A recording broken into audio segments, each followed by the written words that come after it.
Oh, got too many screens open, y'all. Here we go. All right. Well, welcome and thank you for joining our Lunch and Learn series. We're probably pretty close to the midway point. And today's topic is gut health or time for a gut check. And this is a hot topic these days. You probably have heard or seen different magazine covers or conversations around the topic of gut health. I love that it's getting more attention because it really is about so much more than your gut.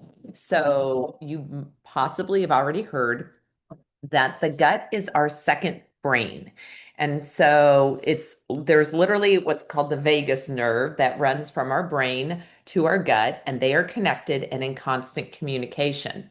And so what that means is what's happening in the brain can impact the gut and vice versa. But the reason, if you've heard that and kind of wondered, well, why is the gut the second brain? It's because of all the neurons that line the digestive tract.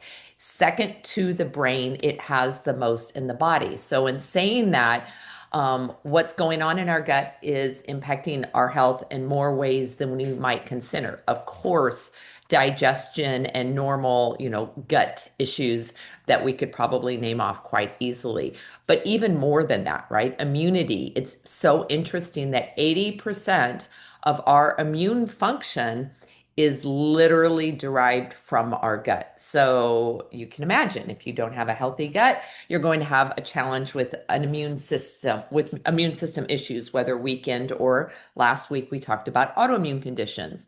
And then also, if you think about that brain gut connection, you have the mental health component to gut, what's going on in your gut, literally communicating to your brain and creating mental health challenges and even skin health. I find that one so interesting, but when we have an imbalance of microbiome, which is the bacteria in our gut, if you will, it can trigger inflammation in the body, which then impacts the skin. So some common skin conditions that you might see that could be directly related to the gut are acne, eczema, psoriasis. And again, I find this so interesting because, we typically think, oh, skin issues, topical, right? What topical treatments can we do? But maybe impacting or improving specifically our gut health could have a much bigger effect. And so another interesting thing just to note on mental health, on the brain component of it, is that 90% of the serotonin our body produces, which is called the happy hormone, it's coming from our gut as well. So this is why mental health is so directly related, and why what's going on in your gut is going to impact mood, digestion, sleep, and more. And so, just real quickly, you probably recognize some of these. I won't go through the whole list, but top 10 health concerns related to gut health. Of course, some of them seem quite obvious. We know that they are gut issues for sure. Heartburn, reflux is part of that digestive tract. And again, the skin issues, brain fog, going back to the mental health component. So, it's quite likely one or possibly even more people that are dealing with one or some of these conditions on a regular basis. And in fact, it's amazing to me how much gut health is becoming a problem. The current numbers are 60 to 70 million Americans are struggling with some kind of digestive issues. So, why is that? Well, sadly, it tends to go back to what we're consuming. When you look at these different habits that can harm your gut and actually also contribute to the aging process, if you really go through this, I mean, we could take the time, but you can look as well, you'll see that except for sleep and stress, every one of these is related to what we're consuming or what we're not consuming. So, high sugar diets, right? Antibiotics, something we're putting into our body, most definitely impacting gut health. But alcohol, artificial sweeteners, how we're eating, how we're staying hydrated, how much fiber and processed foods we're consuming. I love sharing this information on these lunch and learns, and I guess I didn't formally introduce myself today. I feel like I've been doing these for so long that everybody knows me by now. But I have been on my own personal health and wellness journey for the past 20 years after a long family history of Parkinson's disease. And so I felt very much like genetics was going to just be, that was going to be the path I was going to take. And so I say this because when I look at all this in terms of habits that harm our gut or just general health, as we've talked about many different topics so far in this series, I think this is so empowering because it means that we can shift habits, right? We can just, and it's not about perfection. I don't know anybody who eats or drinks perfectly all the time, but every simple little change is a step in the right direction toward better health. And so I know when I began my wellness journey after I was introduced to the Juice Plus products, I'll tell you a little bit more about that in just a bit. I just started digging into this education and started understanding how food is medicine. But on the flip side of that, as we can see here, food can also be the culprit that's creating the illness. So let's look at some ways that you can support a healthy gut. Here are six in particular. And again, you notice that the irony here is the majority of them are what we're eating. And so, first and foremost, it's so important to eat a wide variety of different plant foods. I love to throw out different things I've learned or pieces of information I found valuable. So, if you're a subscriber to Netflix, I will say there is a documentary. It's called Hack Your Health: The Secrets of Your Gut.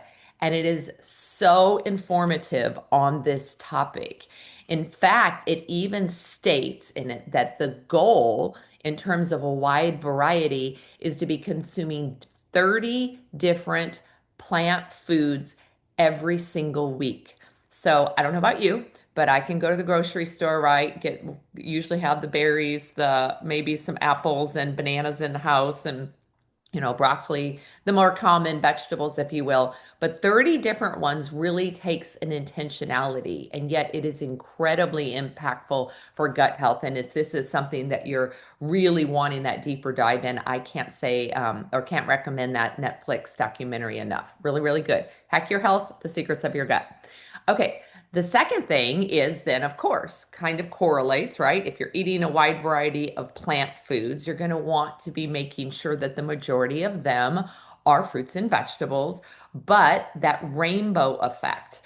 We talked about this a little bit, I think, last week, in that every fruit and vegetable, every color that you see represented in the rainbow has a function in the body, right? Red foods do something different than green foods or purple foods and that kind of thing. So that rainbow diet is such an important and valuable thing. And truly, the more fruits and vegetables you can eat, the better. I also, if you're on Instagram, I've got another recommendation for you.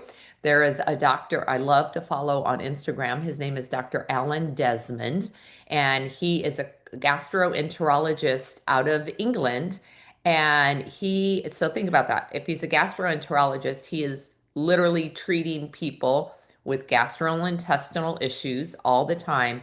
And he's very, very plant forward in his focus and talks about the importance of getting that wide variety of plants into the body every day for good gut health. And so, just challenge yourself on that. You can make it fun. There's lots of great trackers that you can get, like you could Google, rainbow diet tracker, but being really intentional about not just eating the same colors every day, but getting that variety. And then nuts, seeds, whole grains, of course, other plant foods here. Love nuts. So many good brain fat in those as well. I actually eat a large handful of nuts every single day. So those are things that are going to improve your gut health. And then fermented foods. Oh my goodness. I love the concept of fermented foods. I always say in the most simple terms that they are superfoods. Like they are just really good foods that have even more nutrition. And so I know I have personally, and there have been many of us around the country with the Juice Plus company that are huge wellness educators and proponents of sourdough as a great gut health option for a healthy fermented food and even doing sourdough workshops. So I'll share my contact information at the end. If you've never had a chance to attend one and are interested, can certainly look and see where you live and maybe get you connected into a local workshop. Very informative. It's a gut health and sourdough workshop. But there's so many great fermented foods. You can think of yogurts, of course, pickles, kimchi. Tempeh is fermented soybeans and one of our favorite plant-based proteins in our house. Kombucha is another great alternative. So, just being more intentional again, right? This is just about the intentionality to kind of think before we make choices. And certainly if you have options to go, well, you know what? This one might just be a little bit better of an option than this one. And hey, it'll help my health or it'll help my gut health, whatever it may be. And then, of course, sleep and hydration. We just know those are two of what we call the four core healthy habits. The four core are nutrition, rest or sleep, hydration, and movement. And so that's going to help your gut. And then here's the culprit as we just kind of touched on the previous slide is the ultra processed diet is sadly, it is the standard American diet. The acronym is SAD. And so we are eating 80% of actually what we are consuming these days did not even exist 100 years ago. So we're certainly not getting one, two, and three in here on this image. And that is really what we need to be doing is focusing more on getting the good stuff into our body. And so a great rule of thumb I always encourage people to follow is that 80-20 rule. 80% of the time, be buying your food from the perimeter of the grocery store where the live food is. Think, right? All the produce and the bakery, the sourdough is what you want to get, right? But basically, keeping your diet within the aisles or the processed packaged foods to 20% is a really great rule of thumb. And then I want to touch on the idea of probiotics because there is, this has been around for a while and I hear it all the time. And people will tell me quite often as I'm talking to them about their own health and wellness journey is, oh, I take a probiotic, right? And probiotics are so important for gut health, but you cannot take a probiotic and think it's going to fix things. You have to be eating the healthy diet to support it. In fact, you're almost wasting your money if you're taking a probiotic, but mainly eating processed foods because the probiotic can't win out on the chemicals and preservatives and other things that are going in your diet. So, just for sake, I thought this might be a valuable explanation today to understand that prebiotics are the food that are feeding the probiotics. Okay. So we all have probiotics in our gut, and we know there are certain things we can do. Certainly, we've touched on food, but like antibiotics, when we're taking those things, they can mess with the balance of the good gut bacteria, if you will. And so the more prebiotic foods we consume, the more we can naturally grow these probiotics. So oftentimes, if you're focusing on a really healthy diet, you don't need a probiotic necessarily. In fact, probiotics come from fermented foods, so you can get them naturally. So a supplement isn't always needed in that case if you're getting the good stuff in to begin with. So kind of think of the prebiotics as this is the food, right, that I have to feed my gut to have a nice probiotic impact or have that good balance of gut bacteria, if you will. And I always love the analogy of a car, right? If you think of your gut as a car and you're going to put good gasoline in your car, you're not going to put sand in your gas tank, right? And you can't put sand in the gas tank and then think your car is just going to run, indefinitely. It's kind of the same thing with our gut, is that we've got to put the good stuff in so that it can perform and keep us healthy. But another concept or newer terminology making its way out nowadays is postbiotics. So I thought this might be worth explaining because it is kind of this chain reaction where we consume the prebiotics, they feed the probiotics, and in the process of the probiotics breaking down or fermenting all the fiber and all the good stuff in fruits and vegetables, our body creates postbiotics. And so these are actually metabolites that are so good for us in protecting our body. They're going to improve immune function, digestion, they're going to reduce inflammation, they can even regulate blood sugar. So you see here that this is just a very natural process, but the answer isn't just to jump right in the middle and kind of ignore the prebiotic component, because then you're not going to be able to produce those postbiotics. And yet, this is I guess, a good explanation or visual would be kind of a chain reaction, that it's a one, two, three step process that you really need to be nourishing your gut so that all of these components can come into play and keep all those gut issues we just looked at just a few moments ago kind of at bay. And so I mentioned that I was introduced to Juice Plus about 30 years, oh, not 30, oh my goodness, 30 plants, about 20 years ago. 30, I wish it had been that long. But about 20 years ago now, I was on my own health journey after watching my grandmother suffer from Parkinson's. And then she actually passed from complications of Parkinson's. And then my mother was diagnosed 35 years ago now at the age of 40. And so I was very much wondering what was going on, what was happening. Was this only genetics? I learned about epigenetics through the education in the Juice Plus company and understanding that diet and lifestyle is 70% of the equation. And that again was so empowering to me that when I saw this image, something similar, of the 30 different plants that were in Juice Plus, I was like, wow, it only makes sense. I'm over here taking these multivitamins. We're not a very healthy family in doing that. We were eating a highly processed diet. So obviously, we were contributing to the health challenges that we were facing. But I thought, wow, here's these plants in capsules, chewables, or now a fabulous drink mix. I always have mine like midday, so I love it. My superfoods is in my cup today. But I thought, what if this could be something that would be impactful?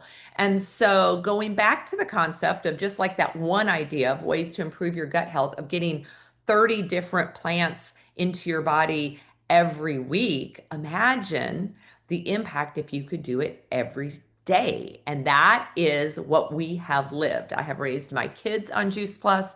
It has been a godsend to our family in terms of keeping us healthy. And yes, in the most general terms, every physical condition is going to improve with better nutrition. But today, when we're talking about gut health, you can see that is 30 different prebiotic foods flooding your system every single day. And that is going to have a tremendous impact on gut health.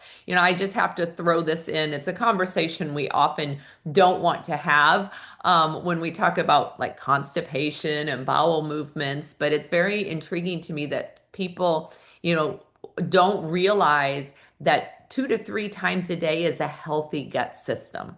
And so you really, if that's not the case, you've got to look at what are you putting in and why are you having these gut challenges. And I will say two things about this before I move on real quickly. One is the research on the product. I would not be here sharing almost 20 years later if there wasn't an incredible body of research proving all the good things that Juice Plus does in the body, but even on gut health and how it improves that microbiome and creates healthy gut bacteria. Of course, it makes perfect sense. You're eating all these prebiotics every day. And then also that children can take it for free. I love it. And now I'm almost going TMI, but hey, we are talking about gut health here today. My grandson is 16 months old and he's been consuming it. Juice Plus, we open up the capsules and just give him powder on our finger. And he's been doing this for months since he was weaned from breastfeeding. And my daughter will tell you he has the healthiest bowels because she's like, Mom, I just cannot believe his diapers and and everything she deals with on a daily basis. But you know what? On the flip side, in all seriousness, I've talked to so many parents who struggle with children with constipation, and it's a really sad thing. So know that if this is something you want to add to your diet or look into more, certainly reach out to the person who shared this recording or invited you live to this Zoom. But it's just a simple solution. And yes, you can get a free child supply. So that makes it even better for up to 21 years. And so, one other thing I'll just throw in real quickly because I love my complete shake every morning is the company also has what's considered a protein shake. And there are a lot of protein shakes on the market. My social media feed is literally flooded with them, but I will say a couple things on this. This is more than a protein shake. It's I personally never seen another one and looking at, and I've compared plenty of labels that has the fiber content. So it really has that prebiotic fiber that again is only adding to the health of the gut. And this is just one of the studies. You can find the research on juiceplus.com, but one of the studies that was done with those fruit, vegetable, and berry powders and the shake showing how it improved gut health. So I can't say enough about that. But I do want to encourage you, every week I just come here to share, a little bit of information that hopefully inspires you to just make one more positive change, eating a better diet, getting more rest, whatever it might be. So if Oh, I should say this. I have a ton of resources on gut health in particular. In fact, I can think of two phenomenal Zooms. I almost wanted to play one today for you because it's so good from a research biochemist, but I thought, no, I'll come to you live. And if this is a topic that you're interested in on a deeper dive level, then I am more than happy to pass that on to you privately. So that is my email if you want to send me a message and request any of that information. Of course, the QR code will take you to be able to dig into what Juice Plus has available or just ask whoever invited you or myself what might be best for you and your family. And then next week, we're going to be talking about intermittent fasting. So I will make note, I will be hiking the Utah desert parks. So you will have a phenomenal health educator, Juliana Lee, is going to be sharing next week with you on intermittent fasting. And the password is always lunch, just like it was today. And so I guess if I were to offer a takeaway from today, the biggest takeaway for you, it's to keep in mind that prebiotic, probiotic, postbiotic chain reaction. And that it all goes back to the very beginning in feeding our bodies well so that our bodies can do what they were designed to do, to build up that healthy gut bacteria. The answer is never, even I will say this, even with Juice Plus, it's never just in a pill, right? It's the healthy changes that come through that. And we have lived that in our family. My children eat completely different. I eat completely different than I did before I started learning about the power of nutrition. So I hope you enjoyed, got a little bit of valuable information today to improve the health of your gut. I thank you for listening in. And of course, reach out if you have any questions. And I guess I will see you in 2 weeks when we talk about weight loss. There's an interesting topic. So have a great afternoon, everyone. Thank you for joining.